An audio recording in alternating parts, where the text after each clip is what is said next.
September 30th is a date a lot of people have been telling me is a crucial date because of this.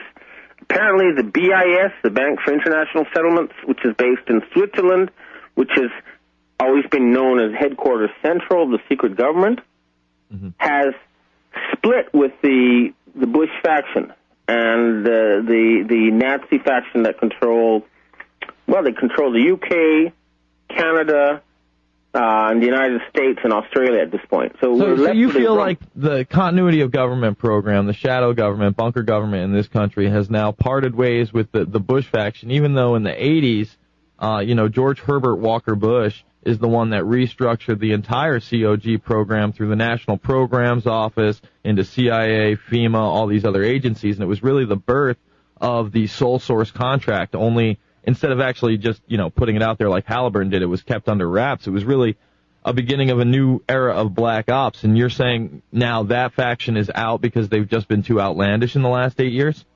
Well, what I'm saying is that there's a significant group within the United States, inside the intelligence establishment, that are opposed to these people. Mm-hmm.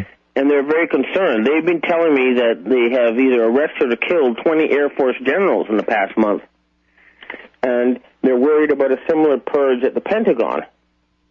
So, in other words, a lot of these people at the super-secret programs who've been off, exploring the universe or doing whatever they had and not being too concerned are suddenly very, very worried and opposed to these people, and they've been asking for help from the rest of the world. So what I'm saying is that the secret government of the U.S., the black ops people, are split now between what you could call the white hats and the black hats. Enough of them are really, really worried about September 30th, and they really have had enough of these Nazis, and that's what they are. They discovered documents at the end of World War II, written by the Nazis, which said, "For us, the war never ended." And they've been plotting this, turning the U.S. into a fascist Nazi republic ever since. And as you know, Bush's grandfather was a major financer of the Nazis, and they brought over all the Nazis after World War II in an operation called Operation Paperclip. The ones who couldn't be brought to the U.S. were sent to South America. They've been plotting this for a long time. Well, you're correct on that. There's no doubt that through union banking and others, Prescott Bush funneled Nazi money before and after World War II into this country. He was arrested under the Trading with the Enemies Act by J. Edgar Hoover. And, yeah, you're correct again on Project Paperclip, which is still not all the way declassified. I mean, our entire, open NASA program, I guess, is based on Nazi rocket technology. I mean, we brought a lot of them over. There's no doubt about that, and there's no doubt that they follow these Nazi-like beliefs.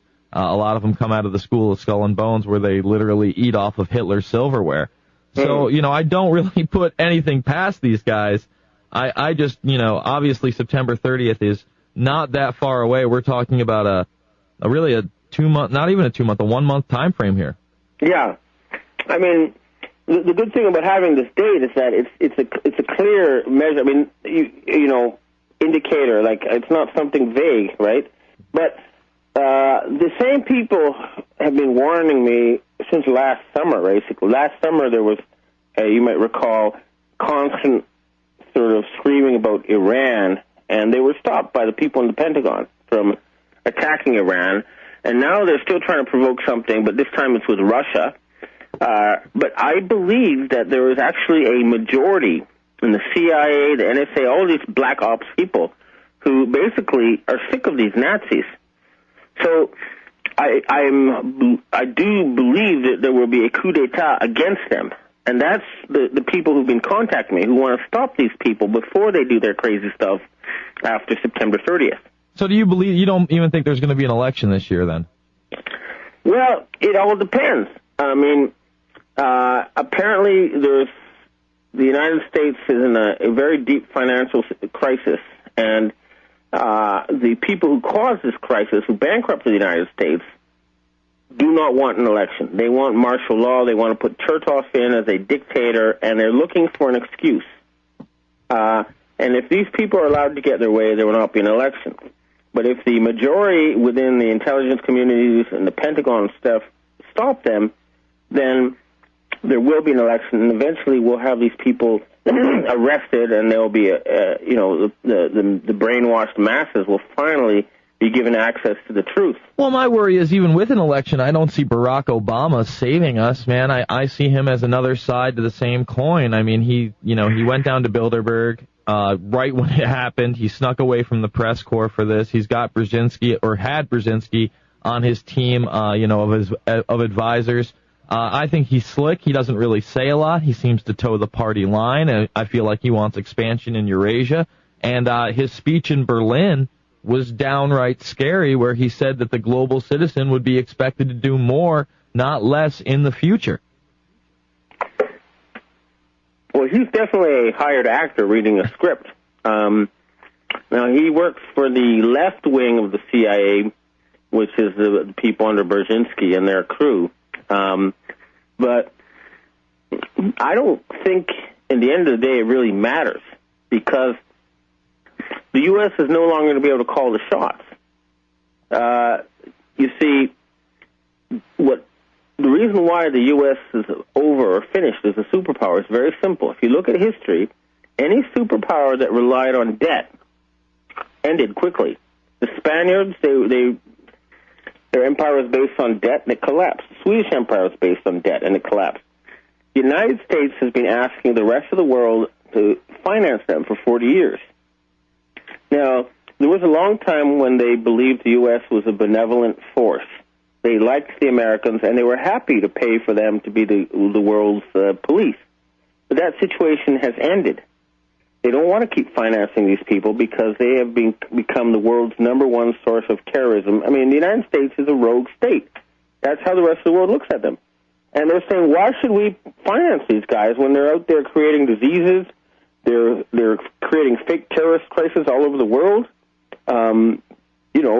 They have 800 military bases. I mean, they're a country gone berserk. And they rely on us to pay for it. And we say, well, no, let's not pay for it anymore. Let's ask them to straighten themselves out. That's what's been happening. Seen from outside of the United States, the world is very, very different.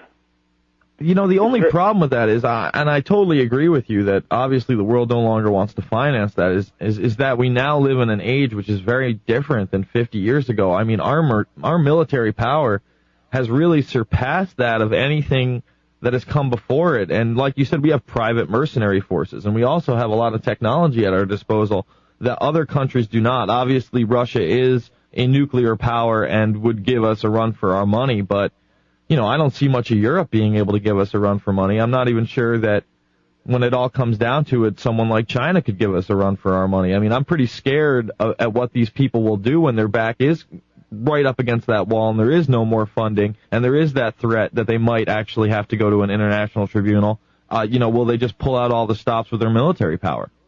Well, here's the point is this, is that unlike the case of the Nazis, nobody's going to be arrested for following orders. And they're not facing a death penalty or anything. They're just facing a loss of power. And what these people, their secret flaw is that their organization, this sort of Luciferian group that is behind the neo-Nazis, who call themselves neocons, is that they have a very, very highly centralized system of authority. So at the end of the day, all you have to do is assassinate about 5 old men, maybe 50, to put an end to it. So nobody's going to fight their hired mercenaries. They're going to go straight for the eye. We're talking Papa Bush, Bill Clinton, we're talking Chertoff, Cheney, Blair, the Black Pope in Rome. We're talking just a few people. So, at the end of the day, you just got to take down those men, and it's finished. Well, I don't know. I mean, I always see power, corrupting itself. So say you take those guys out. I mean, this organization spans out. I mean, if you just look at, say, the Bilderberg Group, that conference, that's 144 people. Now, those 144 people meet for a weekend. Now, a month or two later, they go to Bohemian Grove, at least a large portion of them do, and they disperse their agenda to 3,000 others. And of course this is compartmentalized, and, nobody knows the entire plan, but I see those other 3,000 people as clawing for power, and after, say, the top 50 or top 100 are no longer with us, they'll just gravitate towards that power as well. I'm not so sure that's the way that we'll be able to defeat this thing. Well, that's an interesting point, and I think that you have to understand, and here's where I want to get back to the Chinese system, right, where ideally, and I'm hoping this is how the Chinese system will continue evolving, but it'll evolve in this way. It'll be a little bit like, one of these contests they have to find the best singer or whatever. Mm-hmm. Anybody can try for it.